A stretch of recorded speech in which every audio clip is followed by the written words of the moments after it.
Indian national Lokdal party के legal cell के संयोजक, प्रदेश संयोजक हमारे साथ हैं जसबीर जी ढिल्लों साहब। उनसे बातचीत करवाएंगे किस प्रकार की यहाँ पर तैयारियाँ चल रही हैं और उनकी टीम यहाँ पर किस प्रकार काम करी है। सबसे पहले सर स्वागत आपका। बहुत बहुत धन्यवाद आपका। बड़ौदा में क्या माहौल चल रहा है? बड़ौदा में माहौल एक तरफा तौर पर चौधरी ओम प्रकाश जी चौटाला के नाम पर और चौधरी अभय सिंह जी के काम पर और इंडियन नेशनल लोकदल के पक्ष में चल रहा है। किन मुद्दों को लेकर इनेलो गांव में जारी? वैसे तो इनेलो का गढ़ रहा है बड़ौदा, लेकिन फिलहाल क्या मुद्दे आपके पास हैं? सारे जो मुख्य रूप से मुद्दे थे गोयत साहब ने, हमारे जो प्रवक्ता हैं, बड़ी डिटेल में अभी आपके सामने सारे रखे।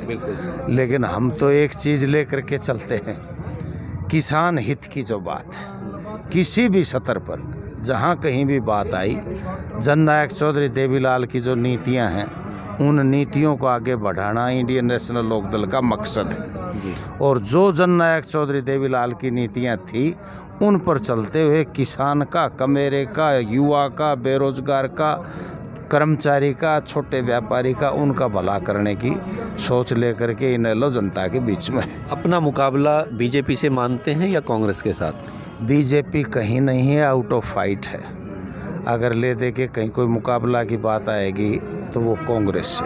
कांग्रेस है जी। तो आपको लगता है कि जो पुराना आपका गढ़ था इनेलो का बड़ौदा हल्का, उस गढ़ को दोबारा फतेह कर रहे हैं? जी, मैं अभी आ रहा था, रास्ते में एक गांव में 10-1 किलोमीटर पहले कई नौजवान साथी खड़े थे, तो मैंने उनसे वैसे इत्तेफाक से पूछ लिया कि मैंने कहा क्या रहेगा, तो उन्होंने, एक नौजवान वहाँ साथी हमारा खड़ा था, उसने कहा कि रात अंधेरी बीत रही, अब होनी सुबह उजियारी है, हुड्डा खट्टर सब देख लिए, अभय सिंह की बारी। वाह जी वाह, बहुत बड़ी बात। मतलब पूरा हौसला के साथ आप मैदान में हैं। हाँ बिल्कुल।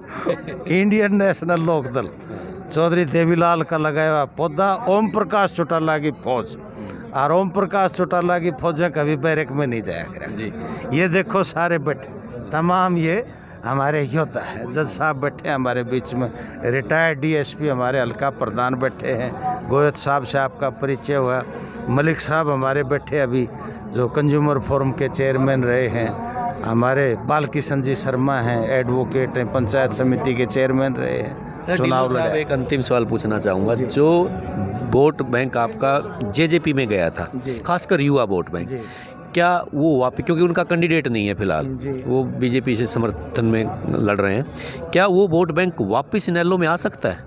मैं एक बात कहना चाहता हूं कि जेजेपी के बारे में तो मैं कोई कमेंट नहीं करूंगा, क्योंकि इस चीज़ की कोई आवश्यकता ही नहीं। कमेंट तो उसके बारे में किया जाता है जो कोई मैदान में हो, मुकाबले में हो, सामने में। उनको तो हमारे उधर में नारनौल महेंद्रगढ़ से बिलोंग करता हूँ, एक पर्टिकुलर वर्ड यूज होता है रणछोड़ सिंह, तो वो तो है रणछोड़ सिंह, उनका तो कोई जिक्र है नहीं, वो तो मैदान छोड़ करके भाग गए। रहा वोटर का, वोटर चौधरी देवीलाल का, चौधरी ओम प्रकाश चौटाला का वोटर रहा है, और ठीक है, फॉर द टाइम बीइंग लोगों को भ्रमित कर दिया गया था, बहका दिया गया था। अब सच्चाई लोगों के सामने। एक बात मैं आज आपको कहूँगा, समूचे हरियाणा के स्तर पर चाहे कोई साथी हमें वोट ना भी देगा, लेकिन वो भी ये कहता है कि अभय सिंह सत्य है। आज जो हमारा दुर्विरोधी है वो भी इस बात को बड़ी खुल करके कहता है कि भाई अभय सिंह चौटाला जबान का धनी है और अभय सिंह एक सच्चा आदमी है। और उनके बारे में अगर गलती से कहीं चर्चा चल गई तो फिर वो कहानी सुनाते हैं बाबा खड़ग सिंह की, और वो जिस तरह से ठग के घोड़ा ले गए थे उस तरह से लोगों को ठग के और गुमराह करने का काम किया था। कागज़ की नाव बहुत ज़्यादा देर तक नहीं तैरा करती है पत्रकार महोदय, और सांच को कोई आँच नहीं। सत्य में जयते, सत्य की सदा विजय। वोट आएगा कि नहीं आएगा वापस? वोट गया कहाँ था, वो तो for the time being misguided थे। आज उनके सामने सच्चाई सारी आ गई। सब लोग जो है, चौधरी ओम प्रकाश जी चौटाला कल से दौरा कर रहे, आप देखना तूफान खड़े होगा।